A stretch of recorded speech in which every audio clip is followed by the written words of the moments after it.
অমিত ডিমটা ভাজছিল আর দেবিকা চটজলদি টোস্টারে টোস্ট সেকে ছুরি দিয়ে মাখন মাখাচ্ছিল। আজ দুজনকেই তাড়াতাড়ি বেরোতে হবে। তাতাইয়ের অ্যাডমিশন নির্ভর করছে তাদের ওপর, মানে তাদের দুজনের ইন্টারভিউয়ের ওপর। যে কোনো উপায়ে এই স্কুলটায় চান্স পেতেই হবে, নইলে হয়তো ছেলেটার কেরিয়ার নিয়ে সারা জীবন সাফার করতে হবে। মাখন, টোস্ট, কলা, ডিম সেদ্ধ খাইয়ে তাতাইকে আরেকবার ফাইনাল ট্রেনিং দিচ্ছে, আর সেই সঙ্গে দেবিকা নিজেকে রেডি করছে স্মার্ট মম হিসেবে, যাতে ইন্টারভিউয়ের সময় স্ক্রিন প্রেজেন্সে বাকিদের থেকে পিছিয়ে না পড়ে। এমন সময় কিচেন থেকে শাশুড়ি মায়ের রাগী গলার চিৎকার শুনে খানিক চমকে গেল সে। এখন আবার কি হলো? এই সময়টা ভীষণ ভাইটাল। আজ যদি কোনোভাবে পৌঁছতে দেরি হয়ে যায় তাহলে ছেলেটার ভর্তিটা হবে কি না সন্দেহ। স্কুলটা যেমন টিপটপ তেমনি ডিসিপ্লিনড। অনেক ভেবেচিন্তে ছেলের ভবিষ্যতের জন্য এই স্কুলটা পছন্দ করেছে দেবিকা। এই মুহূর্তে কোনো সমস্যা হলে আর ভাবতে পারল না সে। ভাঁজ করা ওড়নাটা খাটে রেখে তাড়াহুড়ো করে দৌড় দিল কিচেনের দিকে।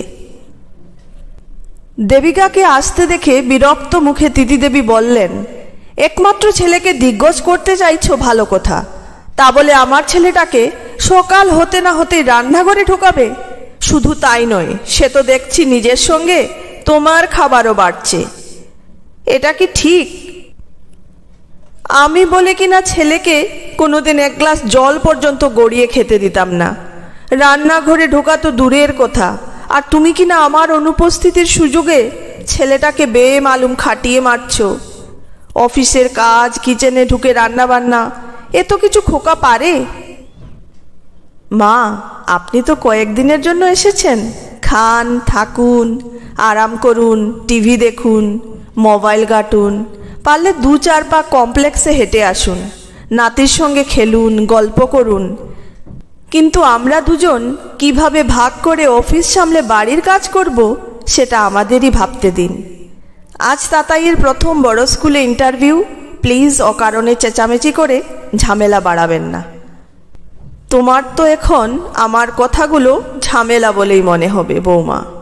বর রেধে বেড়ে দিচ্ছে, পায়ের ওপর পা তুলে দিব্যি বসে খাচ্ছ। ভাগ্যিস এখানে এলাম, তাই না চোখে পড়ল। ওখানে গেলে তো কয়েকদিনের জন্য একেবারে বাধ্য বউ সেজে থাকো। ধন্যি তোমাদের, পারো বটে।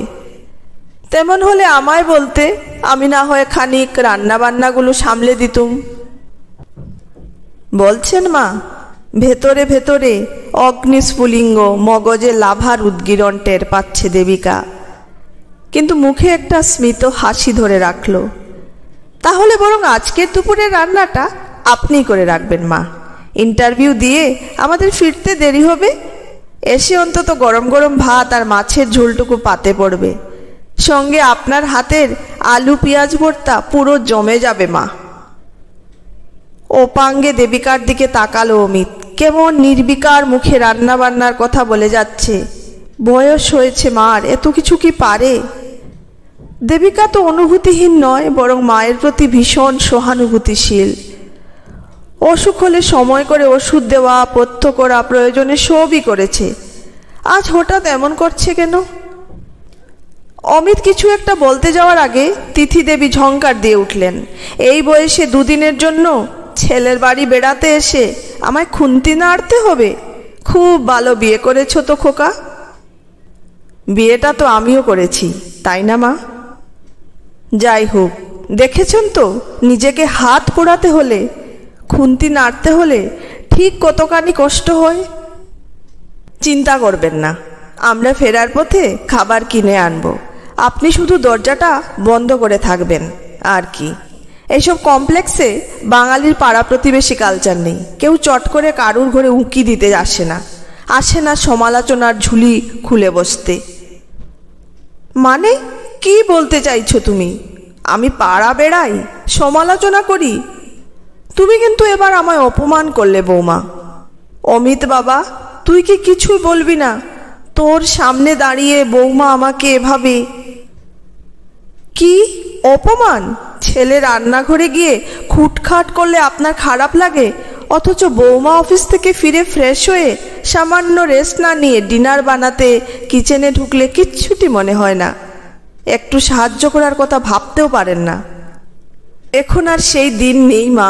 সচ্ছলতার জন্য আমরা দুজনে সারা দিন পরিশ্রম করি, গৃহশ্রম ভাগাভাগি করে করি।